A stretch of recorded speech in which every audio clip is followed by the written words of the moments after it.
போட்டித் தேர்வுக்கு தயாராகும் அனைவருக்கும் அதியமான் குழுமத்தின் வணக்கம். நான் விஜயன். இந்த வீடியோவில் முக்கியமான நடப்பு நிகழ்வுகள் மே 17ஆம் தேதி நம்ம டிஸ்கஸ் பண்ண போகிறோம். சரிங்களா? ஸோ இதுக்கு முன்னாடி நடந்த முக்கியமான நடப்பு நிகழ்வுகள் எல்லாமே நம்மளுடைய சேனலை நம்ம அப்டேட் பண்ணியிருக்கோம், உங்களுக்கு தெரியும். ஸோ அது எல்லாமே பார்க்காதவங்க கரண்ட் அஃபேர்ஸ் அப்படிங்கிற பிளேலிஸ்ட்டில் பாருங்கள். அது மட்டும் இல்லாமல் கரண்ட் அஃபேர்ஸ் அப்படிங்கிற டெலிகிராம் குரூப்புக்கு நீங்கள் ஜாயின் பண்ணல அப்படின்னா மறக்காமல் அந்த டெலிகிராம் குரூப்லையும் ஜாயின் பண்ணிக்கோங்க. முக்கியமான நடப்பு நிகழ்வுகள் எல்லாமே அந்த டெலிகிராம் குரூப்பில் நம்ம அப்டேட் பண்ணுறோம். சரிங்களா? நீங்கள் டவுன்லோட் பண்ணிக்கலாம். ஓகேவா? சரி. ஸோ இன்றைக்கான முக்கியமான நடப்பு நிகழ்வுகள் என்ன அப்படிங்கிறத பார்த்துடலாம். ஸோ அதுக்கு முன்னாடி உங்களுக்கு டிஎன்பிஎஸ்சி இல்லை எஸ்ஐ ஃபாரஸ்ட் எக்ஸாம்ஸ்க்கு படிக்கிறீங்க, எனக்கு மெட்டீரியல்ஸ் வேணும் சார் அப்படின்னு நினைக்கிறீங்கன்னா நம்மளுடைய அதியமான் புக்ஸ் எஸ்சிஆர்டி கலெக்ஷன்ஸ் அவைலபிளாக இருக்குது. ஸ்கூல் புக் பேஸ் பண்ணி ரெடி பண்ண புக்ஸு தமிழுக்கு, அதே மாதிரி சயின்ஸுக்கு, சோசியலு, யூனிட் 8, 9 இது எல்லாமே இருக்குது. அப்புறம் பொது தமிழுக்காக 2012 2022 வரைக்கும் நடந்த தேர்வுகளிலிருந்து அனைத்து கேள்விகளும் ஒரு 50க்கு மேற்பட்ட question paper previous year question paper booklet இருக்குது. இது தனியாக வேணாலும் ஆர்டர் பண்ணிக்கலாம், இல்லை நீங்கள் இந்த மாதிரி செட்டாகவும் சேர்த்து எல்லாத்தையுமே கூட ஆர்டர் பண்ணிக்கலாம். தமிழ் மீடியம் அண்ட் இங்கிலீஷ் மீடியத்துக்கான சோசியல் அண்ட் சயின்ஸ் புக்ஸ் அவைலபிளாக இருக்குது, வாங்கிக்கோங்க. சரி, அப்புறம் இன்னொரு முக்கியமான அப்டேட், அதையும் உங்களுக்கு நான் இன்ஃபார்ம் பண்ணிடுறேன். ஸோ என்ன அப்படின்னா, நம்முடைய தருமபுரி அகாடமி அங்கே பிரான்ச்சில் பார்த்தீங்கன்னா போலீஸ் எஸ்ஐ அதே மட்டும் பிசிக்கான ஃப்ரீ கிளாஸஸ் 3 நாட்கள் நடக்க போகுது. மே 23, 24, 26ஆம் தேதி. நீங்கள் ஏற்கனவே ஒரு வீடியோவும் கொடுத்துருந்தேன். ஸோ காண்டாக்ட் நம்பர் பார்த்தீங்க அப்படின்னா இங்கே கொடுத்துருக்கேன் பாருங்கள், 9080170410 அப்படிங்கிற நம்பருக்கு காண்டாக்ட் பண்ணிவிட்டு நீங்கள் என்ன பண்ணலாம், அட்டன் பண்ணிக்கலாம் ஃப்ரீ கிளாஸஸ். சரிங்களா? இந்த நம்பர் காண்டாக்ட் பண்ணுங்கள். பொது அறிவு உளவியல் வகுப்புகள் பார்த்தீங்க அப்படின்னா அங்கே போகுது, அட்டன் பண்ணிக்கோங்க. நியரஸ்ட் தருமபுரி, கிருஷ்ணகிரி, சேலம் இங்கேருந்து யாராவது அட்டன் பண்ணுறீங்கன்னா உங்களுக்கு பக்கமாக இருந்தது அப்படின்னா போய் அட்டன் பண்ணுங்கள். இல்லை உங்கள் ஃப்ரெண்ட்ஸ் யாராவது இருக்காங்கன்னா உங்களுக்கு இன்ஃபார்ம் பண்ணுங்கள். தயவு செஞ்சு வீடியோவை ஷேர் பண்ணி விடுங்க, அவங்களும் ஜாயின் பண்ணிக்கிட்டோம். சரியா? ஏன்னா நிறைய பேர் தெரியாமல் பார்த்தீங்க அப்படின்னா லாஸ்ட் மினிட்ல சார் அந்த ப்ரோக்ராம் முடிஞ்சதா சார், கிளாஸஸ் முடிஞ்சதா சார், அந்த மாதிரி கேட்பாங்க. சார் அட்டன் பண்ண முடியாதா சார், மிஸ் பண்ண கிளாஸஸ் என்ன பண்ணுறது, அந்த மாதிரி கேட்பாங்க. ஸோ அதனால் முன்னாடியே நீங்கள் பார்த்தீங்கன்னா இன்ஃபார்ம் பண்ணிங்கன்னா அவங்களும் அட்டன் பண்ணிப்பாங்க. சரியா? ஷேர் பண்ணுறதுனால ஒன்றும் பெரிய கஷ்டம் இல்லை. ஜஸ்ட் 1 செகண்ட் ஒரு வாட்ஸ்அப் ஸ்டேட்டஸ்லையோ இல்லை பார்த்தீங்க அப்படின்னா வேணுன்றவங்க பார்த்துட்டு போய் அட்டன் பண்ண போகிறாங்க, அவ்வளோதான். சரியா? ஸோ ஃபர்ஸ்ட் கொஸ்டின் பாருங்கள், international telecommunication and information society day. சரி, இப்படி ஒரு டே செலிப்ரேட் பண்ணுறாங்களா? ஆமாம், செலிப்ரேட் பண்ணுறாங்க. சரிங்களா? ஸோ இது எந்த நாள் அப்படின்னா மே 17. இப்போ அதுக்கான நடப்பு நிகழ்வுகள் பார்த்துட்டு இருக்கோம். So international telecommunication and information, தகவல் தொடர்பு மற்றும் உங்களுக்கு என்ன இன்ஃபர்மேஷன் சொசைட்டி சமூக தினம் அப்படின்னு சொல்லிட்டு, தகவல் சமூக தினம் அப்படின்னு சொல்லிட்டு ஒரு டேவை செலிப்ரேட் பண்ணுறோமா. சரிங்களா? அது ஒவ்வொரு வருஷமும் மே 17ஆம் தேதி நம்ம செலிப்ரேட் பண்ணிட்டு இருக்கோம். சரிங்களா? அதாவது நோட் பண்ணிக்கோங்க. சரிங்களா? இது எப்போ இந்த மாதிரி ஒரு விஷயத்தை செலிப்ரேட் பண்ண ஆரம்பிச்சாங்க அப்படின்னா, ஸோ இன்டர்நேஷனல் டெலிகம்யூனிகேஷன் யூனியன் அப்படிங்கிறது பார்த்தீங்கன்னா எப்போ ஸ்டார்ட் பண்ணாங்க, டெலிகம்யூனிகேஷன் யூனியன் அப்படிங்கிறது 1865 மே 17ஆம் தேதி ஸ்டார்ட் பண்ணியிருக்காங்க. ஸோ அந்த நாளை நினைவு கூறக்கூடிய வகையில் சிறப்பிக்கும் பொருட்டு என்ன பண்ணியிருக்காங்க அப்படின்னா, இந்த டெலிகம்யூனிகேஷன் அண்ட் இன்ஃபர்மேஷன் சொசைட்டி 2 நாளுக்குமே சேர்த்து பார்த்தீங்க அப்படின்னா இந்த நாளிலே செலிப்ரேட் பண்ணிட்டு இருக்காங்க. சரிங்களா? இதை நோட் பண்ணிக்கோங்க. உலக தொலைத்தொடர்பு மற்றும் தகவல் சமூக தினம் அப்படின்னு சொல்லிட்டு தமிழ் அழகாக சொல்லலாம். ஸோ அதை நோட் பண்ணிக்கோங்க. இந்த சர்வதேச தொலைத்தொடர்பு ஒன்றியம் அப்படிங்கிறது உருவாக்கப்பட்டது இந்த நாள், அதனால தான் நம்ம செலிப்ரேட் பண்ணுறோம். சரிங்களா? இந்த ஐஓடியினுடைய தலைமை கருத்தரங்கம் 1973 நடந்துச்சு. ஸோ அப்போ பார்த்தீங்க அப்படின்னா இதை செலிப்ரேட் பண்ணலாம் அப்படின்னு சொல்லிட்டு 2005 சரிங்களா, இந்த மே 17 இந்த டேவா செலிப்ரேட் பண்ணலாம் அப்படின்னு சொல்லியிருப்பாங்க. ஸோ அதில் நம்ம செலிப்ரேட் பண்ணுறோம். அட்லீஸ்ட் இந்த மே 17 என்ன நாள் அப்படிங்கிறத தெரிஞ்சு வச்சுக்கோங்க. சரி, அடுத்து உச்சநீதிமன்றத்தினுடைய கொலிஜியம் யாரை உச்சநீதிமன்ற நீதிபதியாக பரிந்துரைத்தது அப்படின்னு சொல்லிட்டு கேட்டிருக்காங்க. ஸோ கொஸ்டின்ஸ் இப்படி கேட்டிருக்க வேண்டாம், வேற மாதிரி கேட்டிருக்கலாம். எப்படின்னா, ஏன்னா ஜஸ்ட் இது ஒரு பரிந்துரை, அவ்வளோதான். சரிங்களா? இப்போ அதில் யார் நீதிபதி பேர் வராங்க, நீங்கள் என்ன தெரிஞ்சுக்கணும் அப்படின்னா, இப்போ கொலிஜியம்னா என்ன, இதை பற்றி நிறைய இஷ்யூ இப்போ போயிட்டு இருக்கும். உங்களுக்கு ரீசெண்டான டைம்ஸில் நியூஸ் பேப்பர் படிச்சிங்க அப்படின்னா இந்த கொலிஜியம் பற்றி வரக்கூடிய தகவல்கள் நிறைய வந்திருக்கும். சரிங்களா? இது என்ன பண்ணும் கொலிஜியம் அப்படிங்கிறது, இந்த நீதிபதிகளை நியமிக்கிறதுக்காக பார்த்தீங்கன்னா இந்த நீதித்துறையில் இருக்கக்கூடிய ஒரு அமைப்பு. கொலிஜியம் என்ன பண்ணும் அப்படின்னா, தலைமை நீதிபதி இருப்பார், உச்சநீதிமன்ற தலைமை நீதிபதி, அப்புறம் சில மூத்த நீதிபதிகள்லாம் இருப்பாங்க இந்த கொலிஜியத்தில். ஸோ இவங்க பார்த்தீங்கன்னா அடுத்து காலியாக இருக்கக்கூடிய உச்சநீதிமன்ற தலைமை உச்சநீதிமன்ற நீதிபதிகளை யாராவது அப்பாயின்ட் பண்ணணும்னா இவங்க வந்து கவர்மெண்ட்டுக்கு பரிந்துரை பண்ணுவாங்க. அதை அவங்க வந்து அக்செப்ட் பண்ணலாம். அக்செப்ட் பண்ணி தான் ஆகணும், வேற வழியில் இவங்க என்ன பண்ணுறாங்களோ அதை அக்செப்ட் பண்ணுவாங்க. ஸோ அந்த ஒரு ப்ராசஸ் இந்த கொலிஜியம் மூலமாக தான் வந்து நீதிபதிகளை நியமனம் செய்கிறாங்க. ஸோ இப்போ இதுதான் வந்து முன்னாடி மத்திய சட்டத்துறை அமைச்சராக கிரண் ரிஜிஜு அப்படின்னு சொல்லிட்டு இருந்திருப்பாரு. அவரு ஆக்சுவலாக இன்னைக்கு தூக்கிட்டு வேற ஒரு டிபார்ட்மெண்ட்டுக்கு மாற்றிட்டாங்க. ஸோ அதை அடுத்தடுத்த கரண்ட் அஃபேர்ஸில் பார்க்கலாம். சரிங்களா, ரொம்ப நாளாகவே இஷ்யூ போயிட்டு இருக்கு. சரிங்களா, இந்த முறையில் வந்து பார்த்தீங்க அப்படின்னா ஒரு மறைமுகத்தன்மை இருக்கு, வெளிப்படைத்தன்மை இல்லை அப்படின்னு சொல்லிட்டு. ஸோ இவங்க யாரை விரும்புகிறாங்களோ அவங்கள வந்து பரிந்துரை செய்யலாம், அந்த மாதிரி தான் இருக்கும். ஸோ அவங்கள வந்து பார்த்தீங்க அப்படின்னா அடுத்த நீதிபதியாக நியமனம் செய்வாங்க. இப்போ வந்து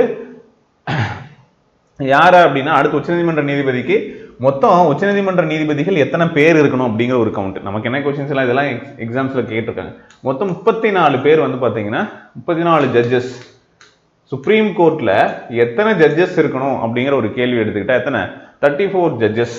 சரிங்களா, அதுல 34 அப்படிங்கிறது 33 பிளஸ் ஒரு தலைமை நீதிபதி, சீஃப் ஜஸ்டிஸ் உட்பட. சரிங்களா, அவரோட சேர்த்துனாதான் 34. சரிங்களா, இப்போ இதுல வேக்கண்ட் வந்து ஒரு 2 பேர் வந்து சீக்கிரமாவே ரிட்டையர் ஆக போறாங்க. அப்போ இன்னும் சில ஜூன் ஜூலை அந்த மாதிரி டைம் பீரியட்ல பார்த்தீங்கன்னா இன்னும் நிறைய பேர் ரிட்டையர் ஆக போறாங்க. ஸோ அப்போ வந்து 34 இருந்து இப்போ 32 மாறிடும். அப்போ புதுசாக அப்பாயின்ட் பண்ணியே ஆகணும், ஏற்கனவே நிறைய கேஸ் பண்ணி. இப்போ இன்னும் பிற்காலத்தில் வந்து இன்னும் 4 பேர் இன்னும் 2 மாசத்துலேயே ரிட்டையர் ஆக போறாங்க. அப்போ 28 பேராக மாறிடும். ஸோ இவ்வளோ பேர் வேக்கண்ட் காலியாக இருக்குமா?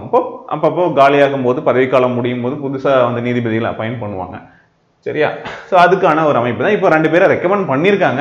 ஸோ ஏஎன்பி விஸ்வநாத் பிரசாத் குமார் மிஸ்ரா இவங்களை தான் வந்து ரெக்கமெண்ட் பண்ணியிருக்கு இந்த கொலிஜியம். சரிங்களா, கொலிஜியம்னா என்ன அப்படிங்கிறது தெரிஞ்சுக்கிட்டு எத்தனை நீதிபதிகள் இருக்காங்கன்னு தெரிஞ்சுக்கிட்டீங்க. ஓகே, உச்சநீதிமன்றம் சம்பந்தமாக வேற சில தகவலும் தெரிஞ்சுப்பீங்க. ஸோ இன்னொரு விஷயம் என்ன அப்படின்னா நீதிபதிகளை உச்சநீதிமன்ற நீதிபதிகளை நியமிக்கக்கூடிய ஆர்டிக்கல் என்ன நம்ம கான்ஸ்டியூஷன்ல படிப்போம் இல்லையா. என்ன ஆர்டிக்கல் 124ல சுப்ரீம் கோர்ட்னு ஒன்று இருக்கணும். 124(2)ல வந்து பாத்தீங்க அப்படின்னா அந்த நீதிபதிகளுடைய நியமனம் பத்தி இருக்கும். குடியரசுத் தலைவர் வந்து பாத்தீங்க அப்படின்னா யாரை நியமனம் செய்வாங்க அப்படிங்கிறத பத்தி இருக்கு. இதே வந்து ஹைகோர்ட்டா இருந்தா 217ல இருக்கும். சரிங்களா, ஸோ இதை வந்து இந்த ஆர்டிக்கல்லாம் எக்ஸாம்ஸ்ல வந்து அடிக்கடி கேட்குறாங்க, அது உங்களுக்கு தெரியும். ஸோ அது படிச்சுக்கோங்க. உச்சநீதிமன்றத்தினுடைய கொலிஜியம் இப்போ ஆந்திர பிரதேச உயர்நீதிமன்ற தலைமை நீதிபதி ஒருத்தர் இருக்கிறார். ஸோ இந்த ஒரு டேட்டா பிரசாத் குமார் மிஸ்ரா. சரியா, உச்சநீதிமன்றத்தினுடைய மூத்த வழக்கறிஞர் விஸ்வநாத் இவங்களை வந்து உச்சநீதிமன்ற நீதிபதியாக பரிந்துரை செய்திருக்காங்க. அதாவது சீஃப் ஜஸ்டிஸ் முன்னாடியே சொன்ன மாதிரி சீஃப் ஜஸ்டிஸ் ஒருத்தர், மற்றவங்க ஜஸ்டிஸ் நீதிபதிகள் வந்து பாத்தீங்க அப்படின்னா 33 பேர், டோட்டலா தான் 34. சரிங்களா, இதுல காலியா இருக்கக்கூடிய பணியிடங்களுக்கு இது பண்றாங்க. உச்சநீதிமன்ற தலைமை நீதிபதி யாரு அப்படிங்கிறத கீழே கமெண்ட் பண்ண போறீங்க. ஈஸியான கொஸ்டின் தான் உங்களுக்கு. சரியா, ரைட், ஓகே. ஸோ அடுத்த கேள்வி நிறைய விஷயம் பார்த்துட்டோம். எந்த மாநில முதல்வருக்கு 13வது பாரத ரத்னா டாக்டர் அம்பேத்கர் விருது? சார், அம்பேத்கர் விருது தமிழ்நாட்டிலையும் தான் கொடுக்குறாங்க. சரியா, அதனால எந்த விருது எதுக்காக கொடுக்குறாங்க, என்ன ஆப்ஷன், இதெல்லாம் பார்த்து ஆன்சர் பண்ணுங்க.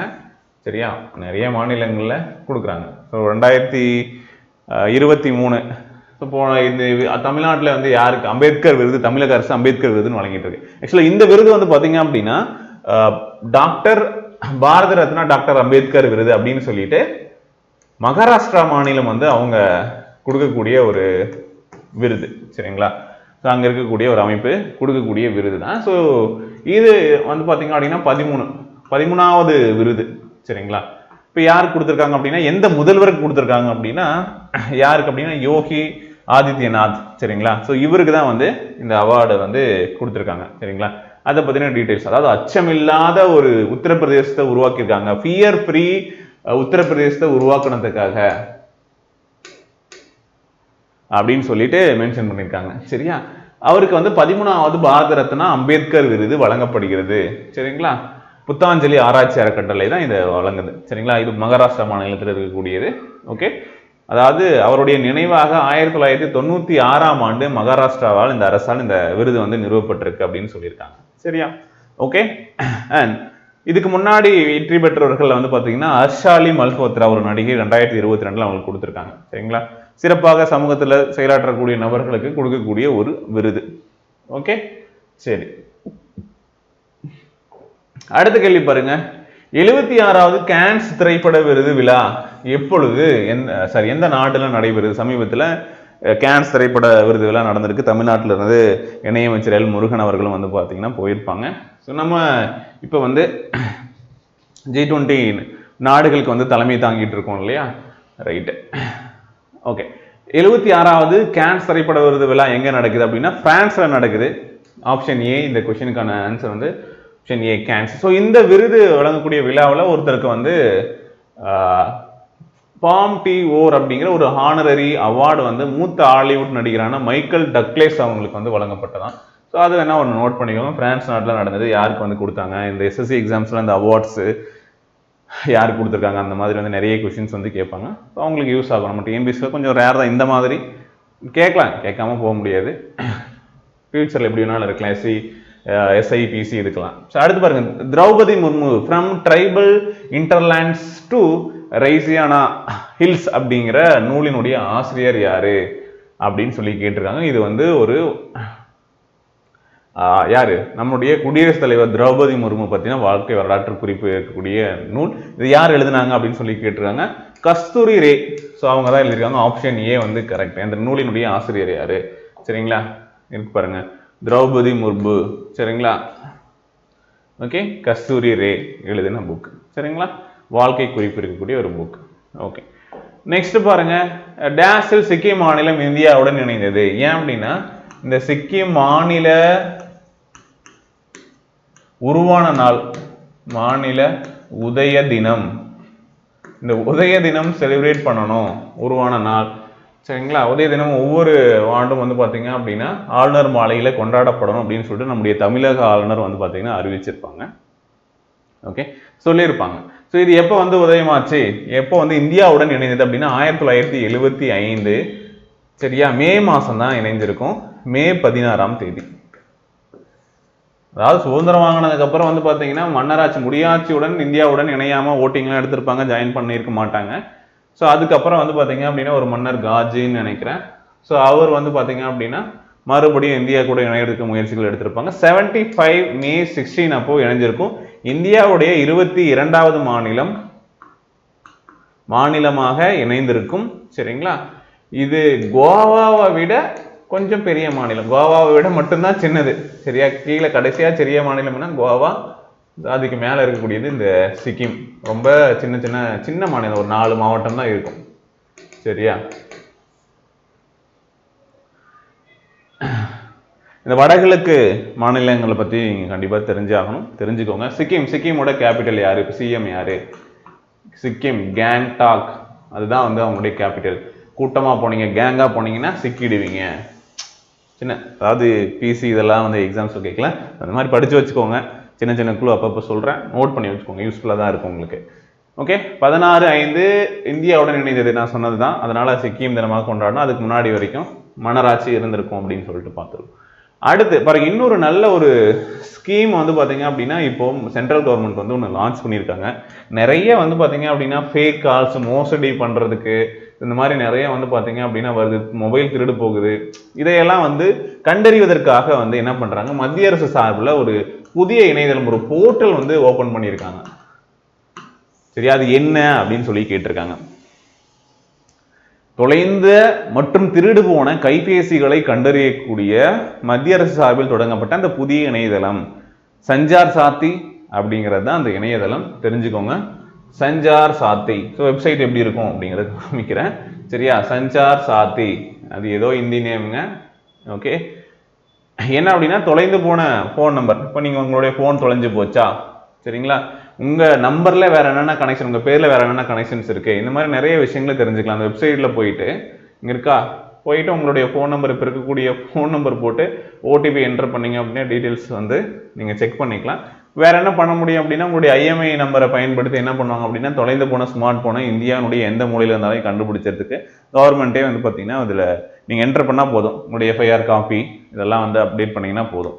அப்போ செல்போன் வாடிக்கையாளர்கள் பாதுகாப்பை பலப்படுத்துவதற்காக மத்திய அரசு மேற்கொண்டுள்ள முயற்சிகள், சரிங்களா, இந்த இணையதளம் தொடங்கப்பட்டிருக்கு அப்படிங்கிறத தெரிஞ்சுக்கோங்க. ஓகே, தொலைந்து போன செல்போன்கள் கண்டறியவும் போலி செல்போன் எண்களை வந்து பார்த்தீங்கன்னா அடையாளம் காணுறதுக்கும் இது யூஸ்ஃபுல்லாக இருக்கும் அப்படின்னு சொல்றாங்க, சரியா. ஸோ அவ்வளோதாங்க, இதோட இன்னைக்கான முக்கியமான நடப்பு நிகழ்வுகள் முடிஞ்சது. நான் ஸ்டார்டிங்லேயே சொன்ன மாதிரி முக்கியமான அந்த அப்டேட்ஸ் மறந்துடாதீங்க.